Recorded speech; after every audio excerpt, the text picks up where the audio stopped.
So with Lindsay on vacation for a while, we need a new host. Gerald, I'm ready to take the baton.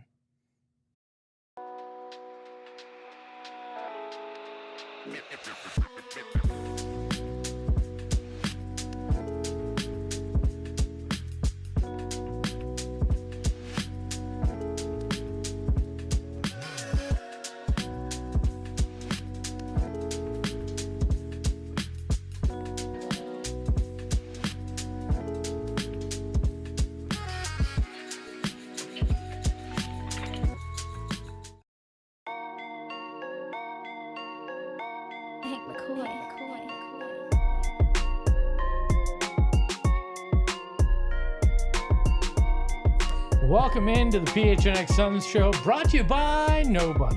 No, I'm Espo. That's Gerald. Welcome to Patrick Rodriguez. I will eat pizza. I think I will. Leo, Mike Vermesa. Glad to have you all here early today on the program. Hit that like button. As you mentioned, the cold open.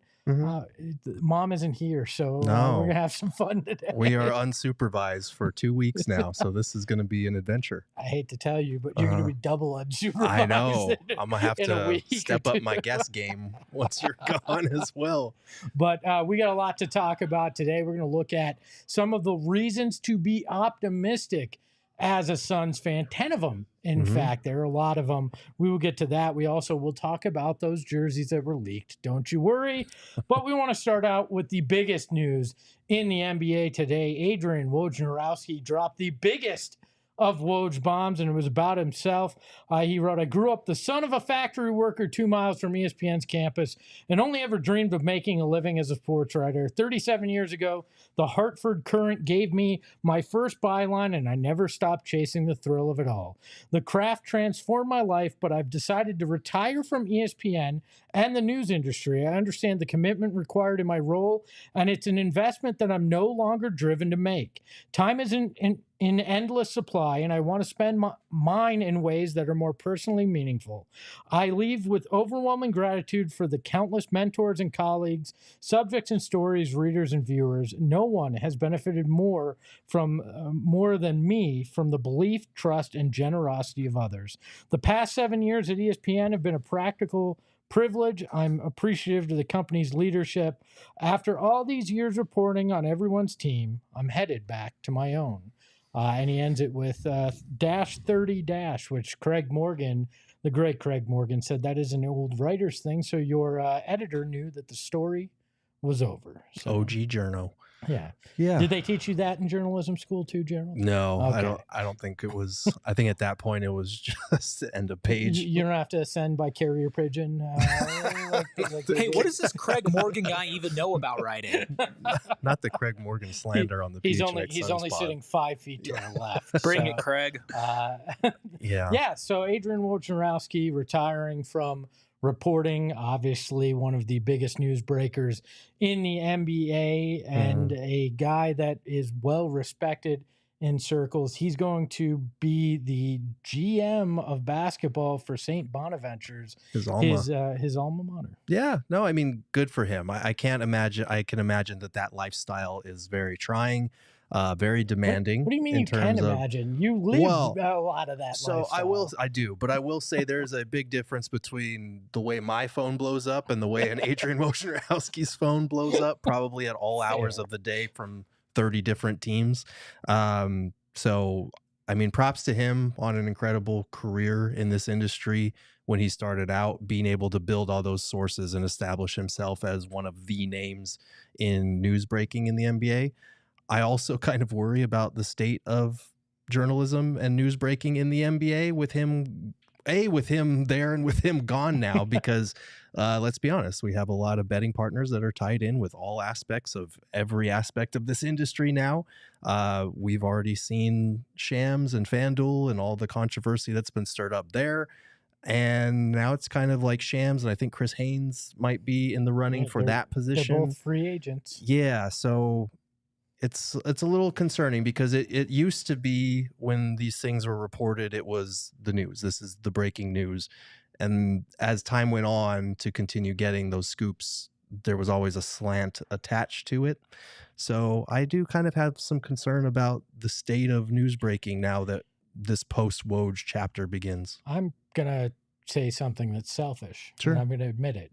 I actually hope it shifts more to local reporters being the ones to break specific team news. Yeah.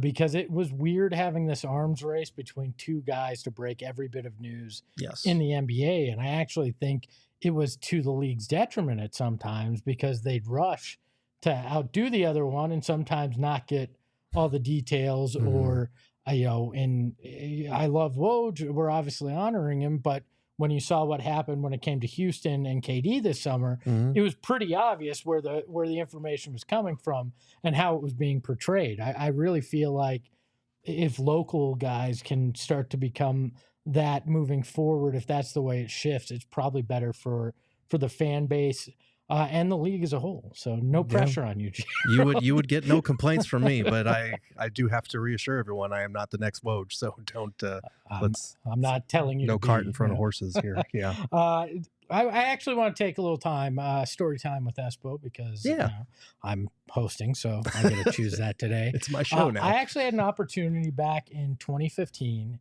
to meet Woj. I was working for the Suns. We were up in Flagstaff for training camp. So what was that? It was 9 years ago, right around this time. And Woj was up there covering the team. I was doing a live post practice wrap up every day, and I asked Woj to join me. He was kind enough, said no problem. Let me know where we're going to do it. We told him. He showed up. He came, sat down, and we talked. And I got one of my favorite photos of all time. Which was a screenshot from this video.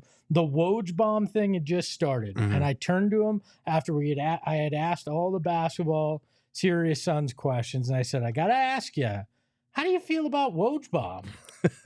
And he made that face. That was the face I will never, ever, ever forget. And I'm pretty sure that was when he was questioning his life choices and questioning how he ever decided to sit down with me. So you asked about Woj bombs before Woj bombs were cool, basically. Yeah, I mean, literally, they I think they had just started that summer as a hashtag. So I was like, I gotta ask him. It's kind of you to have your own hashtag about yourself. And I don't know. I don't know if he just didn't like the term and or what it was, but Woj is a very straight-laced guy also, though. He's a very by the book kind of dude. Why I think he regretted ever sitting down with me. Yeah, I know. I was much skinnier back then and had poor facial hair choices with the goatee for sure. But you and me both, brother. Very, very thankful for Woj taking the time. There's a lot of guys our age and younger that were talking about their experiences and how kind he was to them early on when they'd run into him at an arena. And you don't have to be that if you're a guy like Woj, you have that kind of status. But it's nice when you do hear those stories that these guys are like that. Absolutely. And I'm happy for him that, A, he had the impact that he had on so many different writers and journalists in the industry. And B, now that he gets to go back to his alma mater and hopefully take a little bit easier going job. This industry can be very demanding, that's for sure. And especially when you're to that level of being one of the two guys that everyone is contacting for every piece of NBA news. It takes a toll on your family life and your social life. So good for him. I'm going to go be the Wesleyan basketball GM, I think, is my next life. Yeah, just because, that's some people's alma mater, and I think it'd be fun. Not mine, but. Not yours. No, other news that came out, there was some leakage, if you will. It's that time Please of year, never right? say that again. I don't like that. Never say that I don't like that at all. NBA basketball jersey leakage. It's that time of year. The actual news is slowed down to a snail's pace. Sure. So now people are leaking the jerseys that are coming out this upcoming season, and the city edition uniforms for every team hit the internet yesterday. Yes. And I can confirm the Suns one is real. You can see it here. It looks very much like the 1995 All-Star jersey with a similar trim and side paneling. They've replaced the NBA All-Stars font with a Western font that says the Valley. The star remains, but there is no cactus in this. Inside the star will be the numbers of the players that was leaked in another image for a kind of a hoodie, Devin Booker hoodie. So the shorts are almost identical. Okay. It is an interesting mismatch, but or mismatch. Whatever, mismatch. There Mashup. you go. Whatever it is, it's an interesting take. It's mush mush. But I want to hear your thoughts on it. So the shorts have the cactus in the center, like on the front of the shorts? On the waistband, yeah. Okay. In the star, just like it was on the jersey. So the obvious complaint with these has been the lack of the cactus, which gives it a lot of character. It gave those all-star jerseys those desert vibes that we love so much, the reason they wanted to bring it back in the first place. I do find it interesting that people took that jersey and ran with it before like there's no numbers on this. Like there will be numbers on this. I hope that they are very green and at least look similar to the cactus in font style, because not having the cactus feels like a misfire. Obviously, we know the numbers are going to be in that space, but they need to be that right shade of green that goes with the green trim that you see on the neckline. So if they do that, then I'll be happy with it. I know some people don't like the Valley or the Western font with the All-Star jerseys instead of using just the All-Star font. But I don't think these are that bad. And like always, you need to see the shorts, but also you need to see what the number looks like before I can give a true verdict on it. Yeah, I got to see. I assume they're going to unveil an alternate logo as well that I'm hoping involves the cactus. Also, where I could be a little bit kinder on that front. I think the numbers do make it look much better. The Western font, I think it'll grow on me, and I think it will look better with the numbers on it. Overall, I love when you can harken back to something that's iconic, and those uniforms certainly were. And without them, you don't get the next year uniform in San Antonio. That's also a favorite. They were some of the most unique designs that we've seen. So I'm glad they brought them back. I love the piping on it. Obviously, I love purple. I'm surprised they went purple because actually the Western jerseys were white. Right. They weren't purple. That was the East. So I think it's a cool way to nod to it. The court, I assume there's going to be an alternate court. There's all sorts of things you could do there. If the cactus shows up at center court, that's a really cool thing as well. So I like them. We saw Book come out with the Book ones last year that were a colorway like this, and everybody's like, well, why that? Yeah. Well, now I think you got an idea why it was that as well. And the people saying, well, why a star? Well, technically a sun is a star. It is. So you got that. I'm no scientist, but that sounds right. I like to play one on podcasts when I can. So I'm no Neil deGrasse Tyson, but so out of 10, what are we giving this so far? I feel like it's hard to say without seeing what the numbers look like and the shorts too, honestly. But I mean the back, the name, how it all sits. Right now I'm sitting at 7.5, 8. Okay. Because obviously I'm a history guy. I really like that. So I think that is a good place to put it right now. And I have to see the actual thing, because a flat image also doesn't do it justice. It doesn't. And we do this every year. I feel like we see the jersey, we're underwhelmed by it, and then we see it on the players and see what it looks like with the back and with the shorts. We're like, oh wait, maybe that actually does look pretty nice. I'm at like a 6.5, 7 right now. But that's because there are no numbers, and there were no numbers for any of the City Edition ones that leaked. And I will say the fact that like this is still one of the better City Editions is a good thing. Kind of speaks to how bad a lot of these City Editions were. They're really bad. Like the minimalism, like the Celtics one was really bad. It's awful. Yeah. How about the Denver one that looks like weather patterns? Yeah, that's the 5280. I do think even with some of those, hopefully the number brings out more, but I'm not the biggest fan of this one, but it's definitely not one of the worst. See, I think this is going to be a generational thing, because for me, that's childhood, right? That's Anthony Hardaway and Shaq and Mitch Richmond, and Charles out there in these jerseys on the court at America West Arena in an All-Star game. So I think to a certain generation of Suns fans, this is going to be really cool because you're getting to relive something from the past. But I understand the hesitation of other people. But one thing I think that could shift the view of it too is what is the video to unveil these like? How do you mix the past with the present, and then what is the intro video when they wear these? Yeah. Like, because I think that can change opinions as well. But the best one of all of them, what? Toronto. Oh, by far. The Vince Carter like Raptor the Vince dunking. Carter Raptor between the legs dunk is incredible. If the Raptors number that's on the jersey changes by each person, like that's incredible. It's really too bad the Raptors don't have anyone whose jersey is worth buying, because they would sell. You leave Emmanuel quickly alone. Sorry. I didn't mean to. Okay. I'm sorry about the RJ Barrett slander. My guy Jakob Poeltl. My bad. You don't want a Jakob Espo. Jakob Poeltl. I will say this though, because you're saying it's a generational thing. My problem with the jersey isn't that it pays homage to. That's one of the best jerseys of all time. Obviously, I wasn't around like you were to salivate 10. over it, but I everybody loves that jersey. I think my problem is I kind of expected a little bit more, right? Like when you play in the nostalgia pool with everything, you have to get it like near perfect. And I think they did a good job. And if this was just a jersey that had no prior like nostalgia or anything attached to it, I do think general consensus would be a little bit different, but it just doesn't hit the same. And there were certain elements like the cactus and some other stuff that weren't the greatest. So it's not about a generational thing. It's just about how they executed it. Still think it's a generational thing. But I think I'm giving it a 6.5 or a 7 out of 10 right now, with the expectation that once they put the numbers there, if they nail the font and the size, hopefully it's big enough to at least look like the cactus, they could raise it by a full point for me. Suns, if you give me a custom one, I'll give you a 10. That's all I'm saying. I'm not afraid. Give us one for the studio. We'll give you an 11. No. One for me. I will and one for the studio, Mr. GM.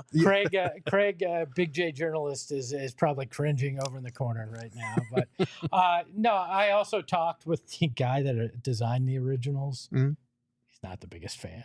Of the new ones? Of the new ones. He really does not like the font. Must be a generational thing. Well, here's the thing, though. That's a guy that made the jersey originally. Here's the thing, though. The font would not fly today. You had to change the font because the font would have looked goofy on a modern jersey. But the Western font looks goofy, too, I think, is the problem in some ways. Like, it felt like they're like, it was like, hey, we're going to give a little 80s flair to the 90s. And you're like, yeah, but what about a little 2024 flair on the 90s? So I do think Ted Offensive brought up a good point. They'll look good if we're winning in them. Like there's a generation of Suns fans that think that the awful uniforms that the Nash teams wore were good uniforms just because of the nostalgia and the memories attached to those. You mean the Home Depot? Hey, they're not as bad. Okay, they are trash. They were the worst jerseys in Suns history. And potentially the worst jerseys. Why did they put gray with the purple? God, I hated that. Not the worst jersey in Suns history. The gray sleeved ones. The gray sleeved ones were rough. No, but those were terrible. No, they at least had the Western. I'm kind of partial to the orange sleeved one. Those were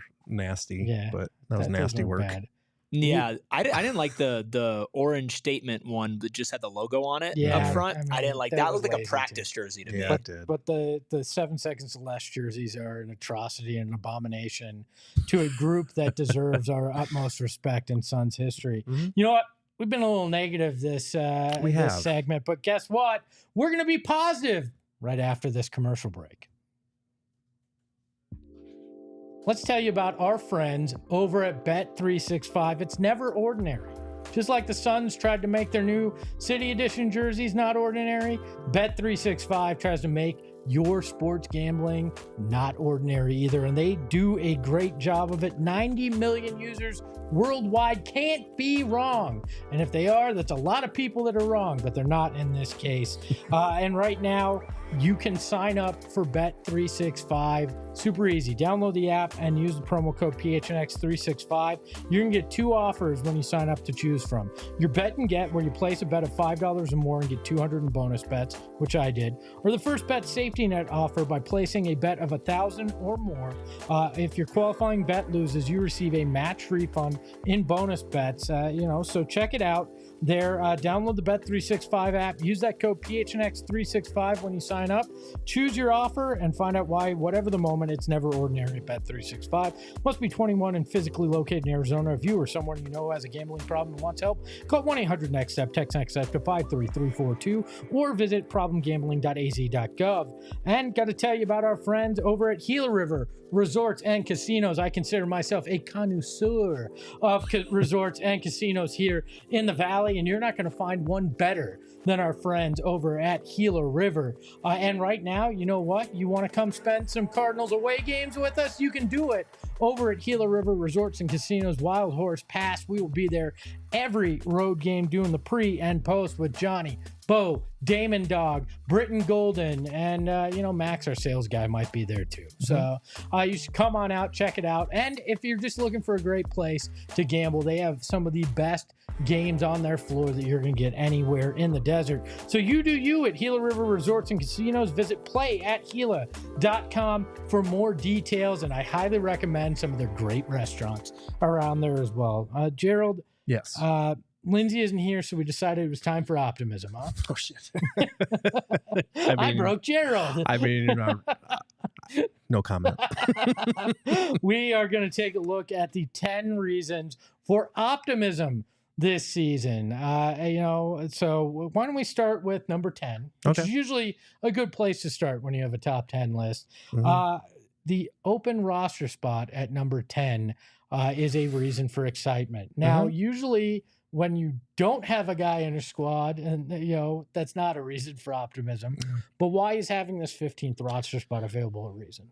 I think it's because you worked all summer with the structuring of your new contracts, the guys that you re-signed. When you look at Royce O'Neale, when you look at Grayson Allen, when you look at Josh Okogie, Bol Bol, even you re-signed all of these guys because as a second tax apron team, you can't take back more money than you send out in trades. So now you have different thresholds with different amounts of contracts that could potentially be used in a trade. And if you send one guy out, you can still take two back. You can't send two out and take one back, but you can take two back if you're sending one out. So the fact that you have this open roster spot now means if you trade, let's just use as an example, Grayson Allen. If you trade him his $15.6 million contract, if you bring in two guys whose salaries add up to less than that, you can absorb them because you now have that extra roster spot and you don't have to cut anyone on your roster. So they do have possibilities in that respect. They have possibilities on the buyout market as long as the player whose contract is being bought out is less than a certain threshold, which is the mid-level exception. And you also have G League talent that you can develop. Let's say Jalen Bridges or Collin Gillespie really impresses, or you have injuries at a certain position and you want to give one of these two-way guys an extended look. You could potentially sign one of them to a full roster spot and not have to cut anyone, not have to worry about, okay, who are we trading, who are we getting rid of? So as much as you're going into the season, yes, with, there are some free agents that were still out there that I think some Suns fans wanted us to sign. You do have some flexibility there, and you have an opportunity for these G League guys to, if they impress on that stage, you can bring them up to the main crew and see what they're made of. Yeah, for me, you look at it and I think there's always excitement with the unknown. Yes. Right? It's easy because your mind can wander. What are the possibilities? Is it a trade that you get, a piece that can help now and something for the future? Is it one of these G League guys showing out and all of a sudden Jalen Bridges becomes that surprising X factor? Does somebody that is a wing that can play defense get bought out that you're like, ooh, okay, now we're cooking? Just the possibility that is open there is a reason for excitement, rationally or not. But they're strategically doing this, which to me, in the past, you would have just been like, oh, they're just cheap. Yeah. They just don't want to pay the salary. Now you're looking at it and you're going, well, guess what? I guess they have a plan and they're going to try to execute that over the next handful of months to potentially fill gaps. Right. And that's exciting in and of itself. It is. And it's more exciting that, and this is no offense to Nasir Little, but he was not going to play on this year's team. So by stretching out his contract, yes, you have like $3 million or whatever on the books for the next 5 years or whatever it is. But that's a negligible amount of money to a guy who is already in what would be the fifth apron if that existed. So the open roster spot is exciting. It does give you flexibility on multiple fronts. And like you said, we're always looking for the unknown. We're always excited by what's in the mystery box, and that's what the 15th roster spot is. I love that we're not even to the season. We're like, the unknown's got me fired up. Yeah, that's why excited. It's number 10. It's not the biggest reason for optimism, but it's there. Number 9 on the list, and this one is a big one for a lot of us. The bench depth, and when you look at where they were last December to where they are now, it is literally night and day in terms of, I use that word literally. It's not literally night and day, but figuratively, it's night and day when you look at that roster and how much has changed over on it. And last year, there were times where you needed that depth and you did not have it. Right. When you look at last year's bench rotation, especially come playoff time, I know a lot of people wanted to see some Bol Bol minutes as the series wore on, but you really only had a core of 6 guys that you felt like you could trust to be a part of your playoff rotation. And that's including, Nurk, who basically played off the floor. That's including how many guys on this team did not have a great series. So going into this season, I do believe that number has been pushed up to 8, maybe 9. And these guys are going to have to prove themselves. Like Monte Morris coming off an injury, banged up season. He played well defensively for the Timberwolves, but never quite found his footing because he started his season midway. He's going to have to prove that, fully healthy with a full offseason training camp, all that good stuff, he can go back to being one of the premier backup point guards that we've seen him be in the past. Same thing with Mason Plumlee. He's just got to be solid in his role and avoid injury, which, was the reason for his down year last year. But I do feel like those 2 guys, as long as they stay healthy, are going to be able to do that. I feel like Bol Bol, hopefully with Mike Budenholzer and the flashes he showed, can be more consistent this year. Maybe one of the rookies will hopefully impress us because the Suns are very high on both of those guys.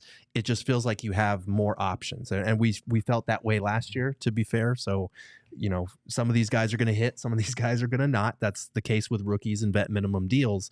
But it really does feel like they veered towards more experience rather than last year. It was guys that felt like they were on the upswing and then came here and kind of disappointed. So I'm excited about that. And that's ignoring the fact that you're going to have Grayson most likely in a 6-man role, which he is a starter in this league. So you've got an overqualified 6-man now who his objective when he comes in is to just let it fly and spread the floor for the second unit. So I'm excited about that. I'm excited that the backups have a backup point guard now for once. The depth should be better this year. Well, and you could argue that even Royce O'Neale is a little overqualified. He's been a starter in this league before, and now he's, at best your 7th man on this roster. Look, last year, all of us and the team took a hit of that hopium, right? They were hoping that they were going to hit on all these bench guys. They didn't. The reality was they took big swings and they had big misses when it came to it. We've talked about this. These guys that they've added to the bench are guys that are not a hope and a prayer. They're guys that have a proven track record, and you need them to just be who they are to help you out. So that's a big reason for excitement, even especially when injuries happen or when you come to playoff time, and you're going to need to have guys that you can rely on and turn to if things aren't working, like we saw in the first round series last year. Number 8 on the list. This is Gerald's favorite because he talked about it a lot last year. Continuity. The C word. Oh, geez. So that we're allowed to say. Oh, okay. Yeah, that one. No, I think this is something that has flown under the radar a lot when you talk about the Suns, when other people talk about, the lay of the land in the West. It was just a year ago that we were all kind of flaming the Minnesota Timberwolves for making the Rudy Gobert trade and for, making that mistake, giving up as many picks as they did. What's the future going to be? Do you have to trade Cat? How are you going to trade Gobert? And then they go on this conference finals run and suddenly everything has changed. Now, things are a little bit different because the Timberwolves have a younger core than this Suns team does. But I do think there is something to be said for trying things for a year. And yes, you make the coaching change, so that part is a little bit different. But you have most of your core intact. Your top 6 guys from last year are still here, and you're bringing in more pieces that you can hopefully trust. You're bringing in more structure with point guards. You're bringing in hopefully a system on both ends that you can tailor to these guys with Mike Budenholzer. I do think that the experiences, as rough as last year was, are going to make this team better. Like, the fourth quarters can't possibly be as bad as they were last year. The turnover situation, the turnover situation will be nowhere near as bad as it was last year. I think just cleaning up those two things alone, you're looking at a 55 to 60 win season compared to last year. So I do think, as much as people are sick of hearing about continuity, because we were preaching it all along with the last Suns team that went to the finals, and then we were preaching it, they need to build it last year and they couldn't. I think this is the year that hopefully, if they stay healthier, they can build it. You bring up the Wolves. Obviously, the Mavs have made the Kyrie deal. I mean, there's a reason that teams that are together for a longer time usually have more success. Right. I mean, Golden State didn't come out the box as Golden State Warriors. It took time. It took a coaching change as well. You know, in the past, when you've put together quote unquote super teams, Miami took a year, you know, to figure it out. I think we had looked through it. Boston was really the only one that was, you know, ready-made word one, and that was three guys that were probably closer to the tail end of their careers than their prime. So I agree that the continuity is a part of it. And it's not the only reason. There's a reason we put it at 8, because it's not the only reason for optimism. It's not the only thing that's going to help this team win, but it's one of the parts that will do it, because now KD, Book, Beal have played together. They understand each other's tendencies. Book and KD obviously have even more going back to the half a season they had prior. And, you know, I think that will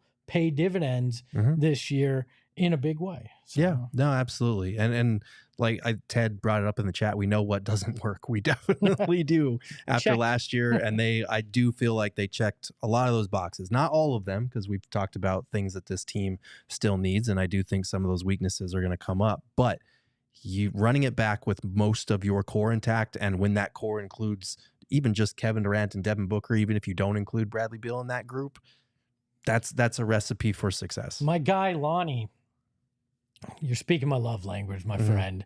61-21. We're 12 games, a better team than last year on paper, if healthy. I've been saying 55 to 60. I'll take 61. I'll be wrong, Lonnie. I'm okay with 61. I have them at 54 to 55, but I do think that is bearing in mind that, like, Bradley Beal, KD, Book might miss some time. I think that's fair too.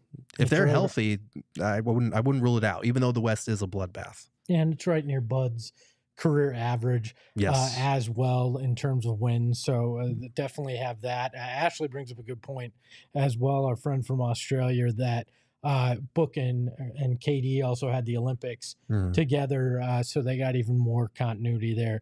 Number 7 on the list, and we've not been able to say this for a very long time in Phoenix, actual rookies. Let's go. Not just young guys who happen to find their way here on some two-way deal, actual rookies that we drafted. Who was the last one? Jalen Smith? We had Tumani, but then we traded him. Yeah, I think it was Sticks was the last real crazy. Yeah. So the last time that we had a rookie, you were pumping out original songs. Oh, should we do a Sticks kid? I'm not gonna do. Never mind. We're not going to go there. No. We should definitely not do that. That's Eric. The verbal mellow pump fake on the sideline right there. Sorry to our Samsung overlords. Eric almost flung his headset out there. I almost just went and just ripped the microphone away from him. No, that's fair. Just pull his chair offset. No, this is actually exciting. And I feel like this is something we talked about around the time of the draft, but hasn't been brought up as much, is the fact that, like, there is a difference for the vibes of a team, for the vibes of a fan base, for the excitement when a rookie comes in and does anything. Like, the first time that Ryan Dunn gets a steal and breakaway dunk, that place is going to be electric. The first time that Oso throws a dime or gets an alley-oop lob, it's just going to provide a different energy, because as much as we love watching established stars like Devin Booker, Kevin Durant, Bradley Beal, there's that fascination with the unknown. There's that excitement over youthful exuberance and energy. And it's fun watching these young guys, get their first NBA experiences and revel in that excitement from the crowd for the first time. There's just a different vibe to it. And I think that'll help with the vibes on the bench too for the team. Because I do think last year, like, we talked a lot about how it was a largely joyless season despite being a 49-win team. And I do feel like when Bol Bol got in, we got a taste of that. Yeah. But when you do it with rookies as well, it's going to be similar on that front. You mean when IT is your bench vibes guy? You're not in a good spot. I mean, he's no shade to IT because he was great on the bench. But like, yeah, you can't have the 15th guy that you sign with like a month or two left in the season be your vibes guy. Like it doesn't work. So the fact that we're already getting these playful interactions between Ryan Dunn and Oso, calling themselves the triplets with Jalen Bridges, I feel like a lot of people miss that component from the McHale and Cam Payne and Cam Johnson days. And as much as some people overrated that, it is still important for the health of a team. Come on, guys. You need better branding. All right. I'm a former marketing professional. I'm pretty good at these things. Why don't we try the three amigos? Like, why do we gotta be the triplets? Ooh, creative, original idea from the mind of Espo. Just something more creative. Like, what was that? Like the Three Musketeers.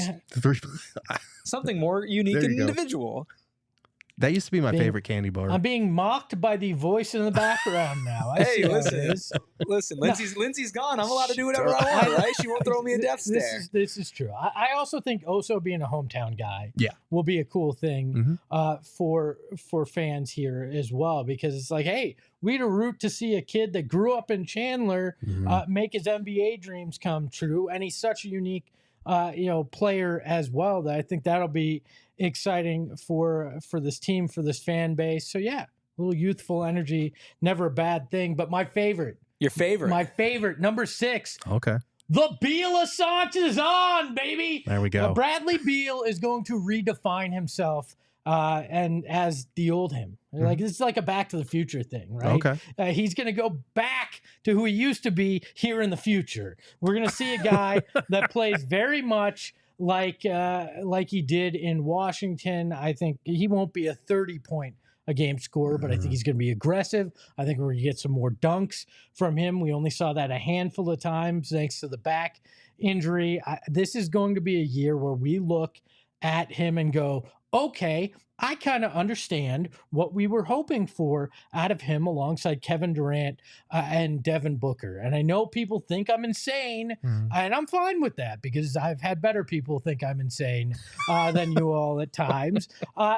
So I'm very, very excited to see what he's able to do now that he doesn't have to try to force himself into a role. He can be himself. Yes, I agree. Like, pigeonholing him in as the backup point guard was a hard adjustment for him. It was one the team needed, and it was one that he tried to embrace, but you could tell he was overthinking at times. Okay, when do I attack? When do I facilitate? That type of thing. So I think simplifying his role this year by bringing in a traditional point guard will help in that respect.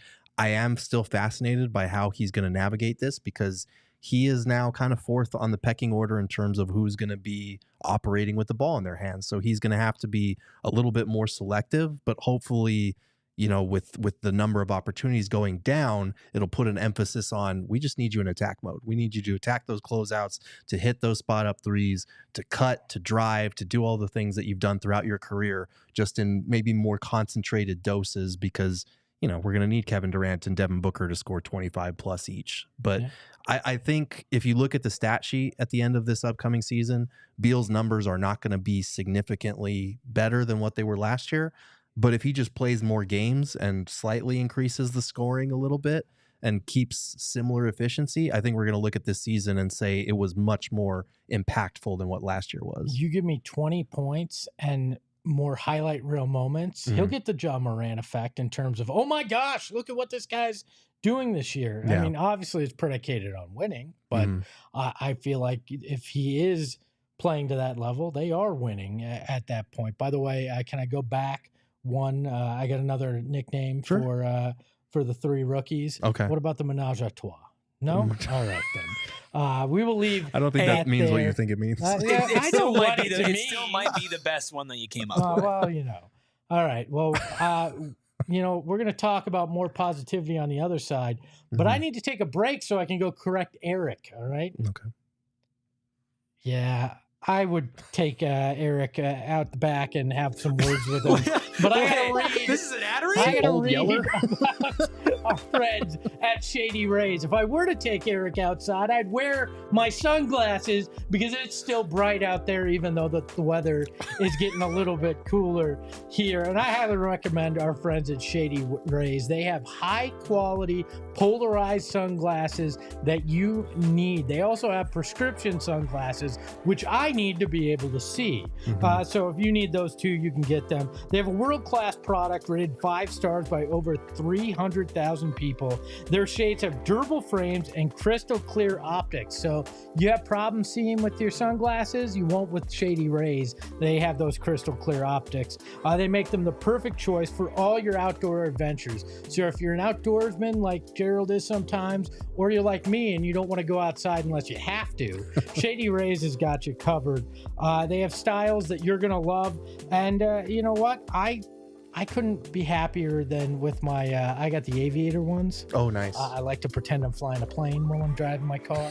It's quite nice. Yeah, exactly. I just put them on and just run around with your arms spread out. Let's go, Goose. Let's, and I make my wife call me Maverick as we're driving. So it's fun. If you want to do that, exclusively for our listeners, Shady Rays is giving out their best deal of the season. Head to shadyrays.com. Use that promo code PHNX for 35% off polarized sunglasses. Try for yourself. The shades rated 5 stars by over 300,000 people. And you know what? If you get new flooring, it's going to be shiny and bright like these wood floors we have here. So you can wear your sunglasses indoors with our friends at Empire Today. Unbelievable flooring that you're going to be able to get from them, whether you want carpet, whether you want hardwood, whatever it is. They're going to take care of you. And they've got a floor visualizer. So, you're looking at things, trying to pick flooring. You're on a website going, well, will this work?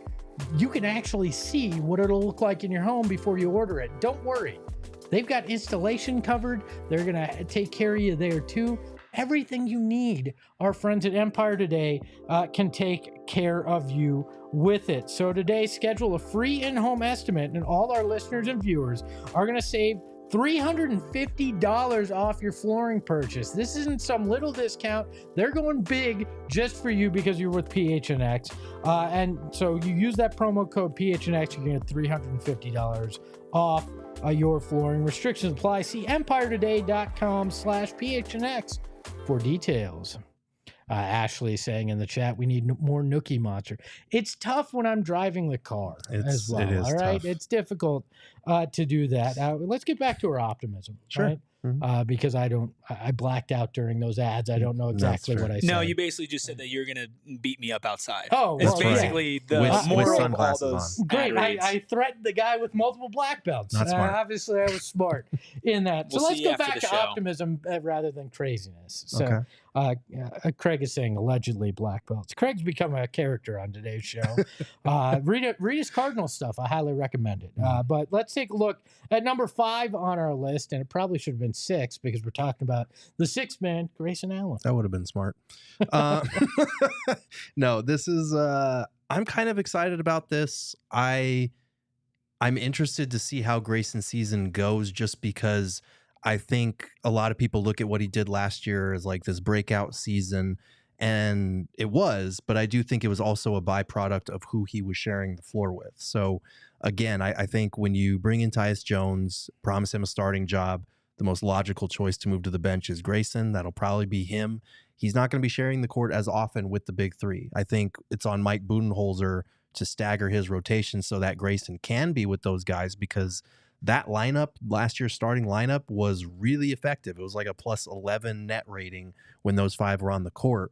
So I think the spacing is going to be a little bit different. He's not going to be hitting, I think it was the 94th percentile in openness rating on threes last year.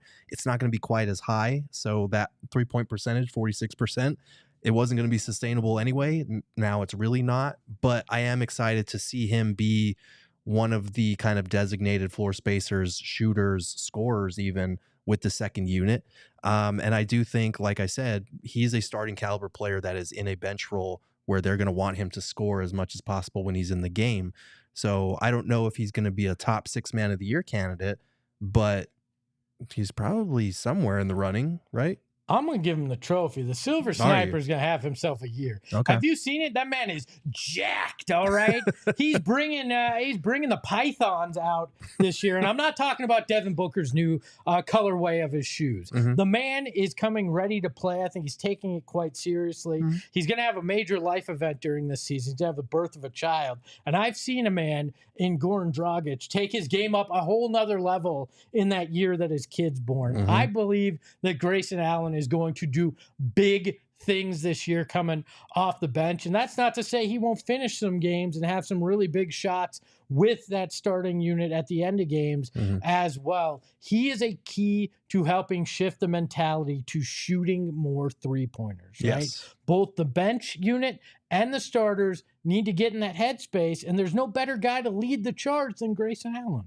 Truthfully, I kind of hope that, like, if they start Tyus, Bradley Beal, Book, KD, and Nurk, that Tyus Jones is the first one subbed out and Grayson goes in so that he can spend a few minutes with that same starting lineup. Because you're right, like, in terms of upping the three-point attempts, if all of the big three are starting, you need them to be leading that charge. But more realistically, it's going to be role players like Grayson and Royce letting it fly on a lot more consistent basis than even last year. So I am excited to see it.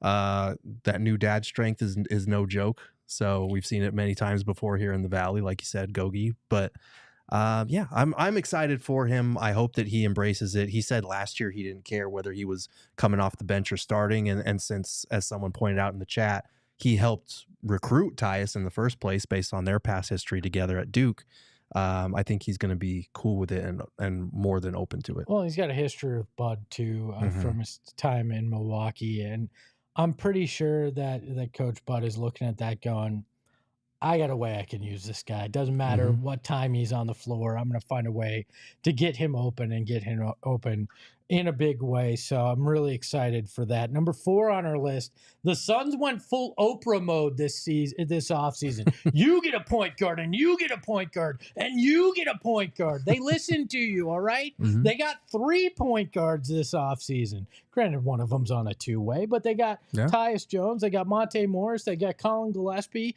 They're going to let Gerald have a look in the G League. Like, they've got point guards galore this year. So if you thought that was the problem, I think they more than fixed it. Yeah, I mean, they definitely addressed it. And I will say, because I don't want this to get misconstrued, like, they didn't fall into Tyus Jones. Oh, they fell into Tyus Jones. But nobody was expecting them to get Tyus Jones on a vet minimum. They weren't we thought Monte Morris getting a backup point guard was it. Like, the free agency was kind of over around that point. And then a couple weeks later, we get the Tyus Jones news. And I think that's just because the value there was too good to pass up for the Suns. So I don't think they needed a starting point guard. I've been on the record about this to the chagrin of many people in our chat. But I think the fact that they have one comes with obvious benefits, and it is putting Devin Booker, Kevin Durant, Bradley Beal in attack mode. It is making sure, don't worry about any of that other stuff. If you can play make on the fly, great, go for it. But we don't need you to do these things. We have 2 of the best assist to turnover ratio guys in the league over the last half decade on the same roster now to take care of that pesky turnover problem. We have guys who can keep our offense organized at the start of fourth quarters when Devin Booker sits and everything fell to crap, like at the start of fourth quarters last year. Those 2 things went hand in hand, and a point guard having 2 traditional point guards addresses both of them. So there will be a little bit of a feeling out process in terms of, okay, if Tyus is handling the ball, how do we feed 3 superstars at the same time? But I think the benefits could outweigh the negatives there if you just cut down on the turnovers and if you are more organized to start fourth quarters. I think we just need to call him Tyus Jones, because there's no TO in him at all, right? I'm sorry, I can't let you fly on that one. Hold on, this is your kind of joke, all right? Tyus Jones. I'm sorry, that's crazy. By the way, 10 Offensive says, don't forget about TyTy Washington as the number 4 point. Yeah, they got you 4 point guards. Yeah. How about that? Even their G League teams got point guards. It's point guards on point guards on point guards. Look at that. Why Washington? Why? Well, no. No T.O.? Why Washington? No. That would be stupid. He's not a that would be stupid. That would be the dumb thing. He's not an assistant turnover god. What a dumb thing for somebody to say. Let's move to number 3. It is Coach Bud. The fact that some good Bud isn't number 1 on this list is surprising to me, but I think this is probably Coach Bud and more threes that come with Coach Bud. I think this is probably the thing I'm most excited for. Yeah, I am really excited to see a different system offensively, especially that better utilizes the talent of this team. Because I know injuries played a part in it last year, but being 10th in offensive rating was kind of a disappointment. We knew that the defense, we kept saying, if it's in the 10 to 15 range of the league, we're in good shape because we're going to have an elite offense, but they never delivered on that side of it.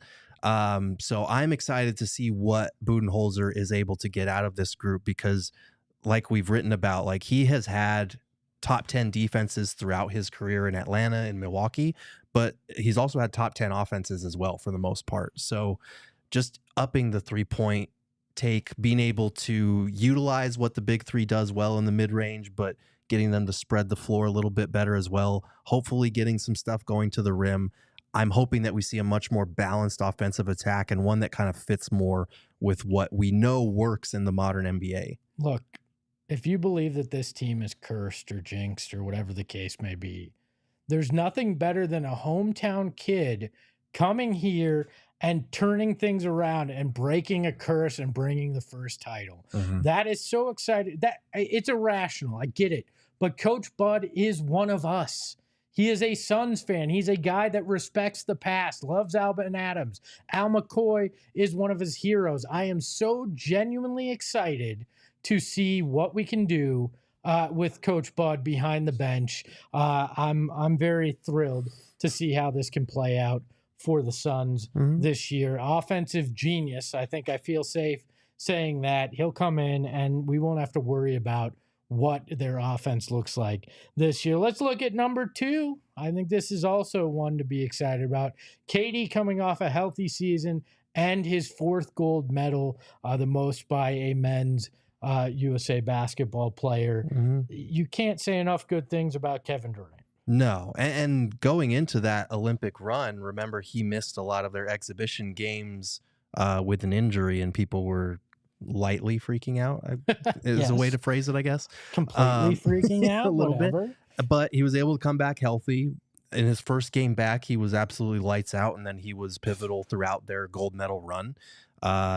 There's the feel-good vibes stemming from that summer completely washed away some of the leftover disdain from the playoff sweep like they did. It was most kind of perception changing for Book because, there was that whole Ant has passed Book in the, 2-guard conversation and all that stuff. But now you flash forward to now, Devin Booker, the I'll do it, Kevin Durant being the all-time men's winningest gold medal leader in basketball history for this country or for any country. That changes the perception. People are like, oh yeah, they still have KD and Devin Booker. They're still going to be a good team.